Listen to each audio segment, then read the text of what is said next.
parle. Chaque jour, Charles et Carole vous présentent la leçon de l'école du sabbat.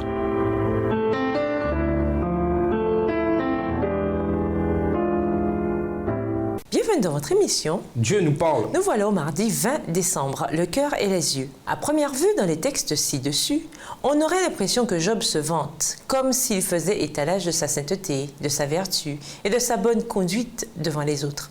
Cette attitude, bien entendu, est précisément celle que la Bible condamne, voir Matthieu 23. Mais en réalité, ce n'est pas cela qui arrive ici avec Job.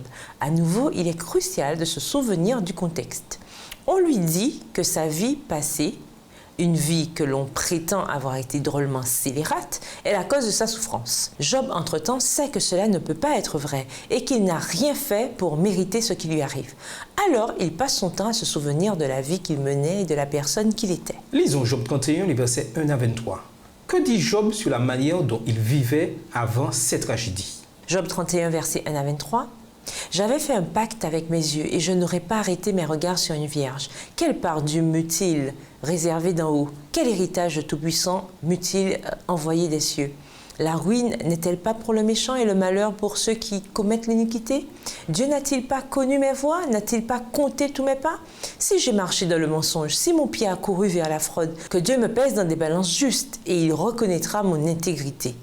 Si mon pas s'est détourné du droit chemin, si mon cœur a suivi mes yeux, si quelque souillure s'est attachée à mes mains, que je sème et que notre moissonne et que mes rejetons soient déracinés. Verset 9. Si mon cœur a été séduit par une femme, si j'ai fait le guet à la porte de mon prochain, que ma femme tourne la meule pour un autre et que d'autres la déshonorent. Car c'est un crime, un forfait que punissent les juges. C'est un feu qui dévore jusqu'à la ruine et qui aurait détruit toute ma richesse. Si j'ai méprisé le droit de mon serviteur ou de ma servante lorsqu'ils étaient en contestation avec moi, qu'ai-je à faire quand Dieu se lève? Qu'ai-je à répondre quand il châtie? Celui qui m'a créé dans le ventre de ma mère ne l'a-t-il pas créé? Le même Dieu ne nous a-t-il pas formés dans le sein maternel? Si j'ai refusé aux pauvres ce qu'ils demandaient, si j'ai fait languir les yeux de la veuve, si j'ai mangé seul mon pain sans que l'orphelin en ait eu sa part, moi qui l'ai dès ma jeunesse élevé comme un père, moi qui dès ma naissance ai soutenu la veuve, si j'ai vu le malheureux manquer de vêtements, l'indigent n'avoir point de couverture. Verset 20. Sans que ses reins m'aient béni, sans qu'il ait été réchauffé par la toison de mes agneaux, si j'ai levé la main contre l'orphelin parce que je me sentais un appui dans les juges, que mon épaule se détache de sa jointure, que mon bras tombe et qu'il se brise, car les châtiments de Dieu m'épouvantent et je ne puis rien devant sa majesté. Remarquez également que Job ne parle pas que de ses actes extérieurs. L'expression « mon cœur a suivi mes yeux » Job 31, verset 7, montre que Job comprenait le sens profond de la sainteté, le sens profond du bien et du mal et de la loi de Dieu.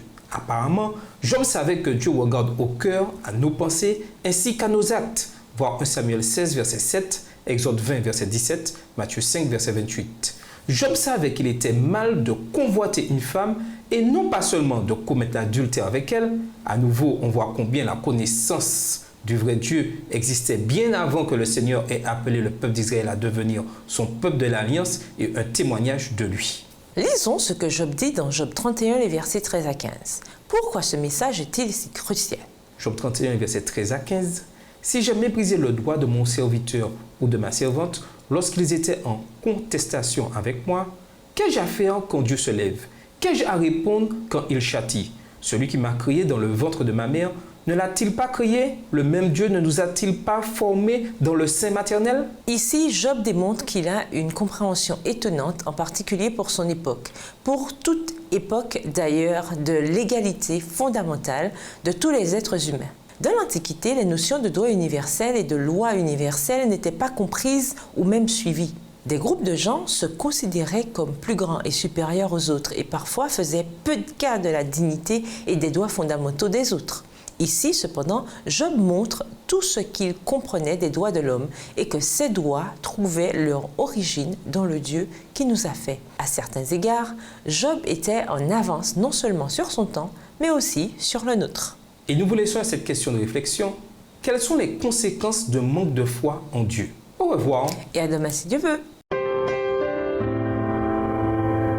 Dieu nous parle.